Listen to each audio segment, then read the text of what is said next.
Thank you for coming in today, Mr. Gardell. Oh, it's a pleasure. Thank you for having me. So, tell us about yourself.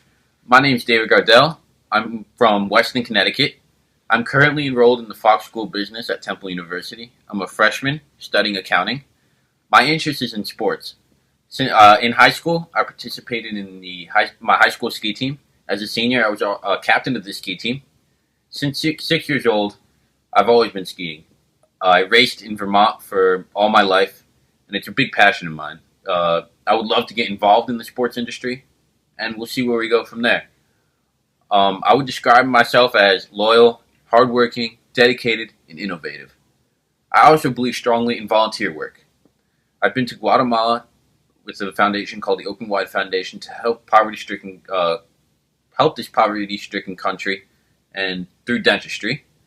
And I've also been to Florida with a camp called the Catholic Heart Work Camp to help the elderly. I also love to travel to study different cultures. I've been to Australia, Canada, and Europe, more specifically, Italy. Do you have any important achievements in your life? I would say my greatest achievement is when I went with my father down to Guatemala with the Open Wide Foundation. One day he asked me if I'd like to go down with him and experience and help him out with dentistry. And I took him up on the offer because I thought it would be a cool way to experience the culture and just learn new things about Guatemala and see the place because I love seeing new places. What I didn't know is how much of a change I would have on people's future, especially this one kid.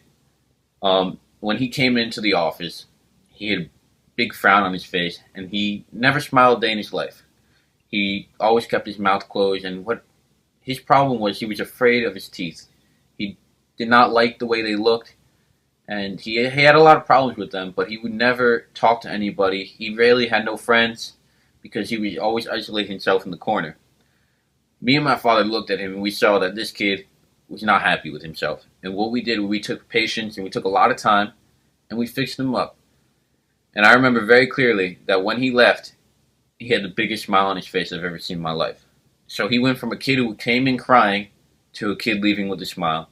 And that's something that it's speechless to me even to this day, because there's no words to describe how happy I was and how much of a change I've made on this kid's future. And I would just love to see him do well, and that's what I would love. So, tell us what you've been learning. One big factor that we've learned in my class, HRM class, is about communication. There's a couple types. There's verbal and nonverbal communication. Verbal communication is very important because it's a way to interact, whether it be employees from the bottom of the hierarchy to communicate with the top, explaining problems. One major current event was the current event of GE.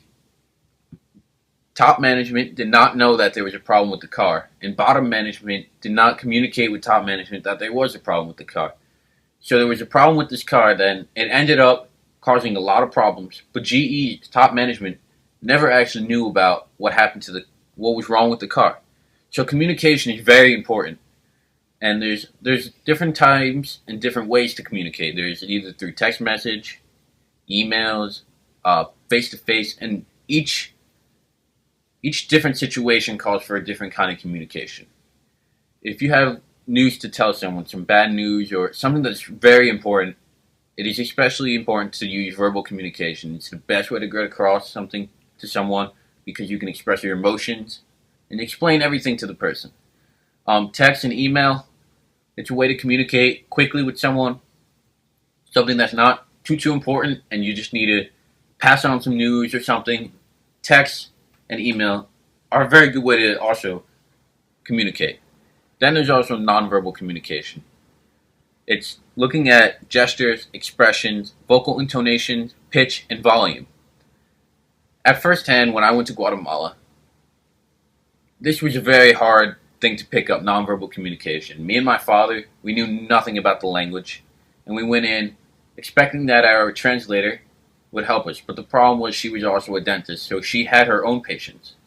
So most of the time, me and my father were on our own, and we had to communicate with the patients and try to figure out what the problem was, how we would fix it, and what we needed to do. And there was this one old lady once, she came in with a lot of pain, and all she did was she just pointed out and she had a lot of pain. You would see where she would move her mouth, and everything was wrong.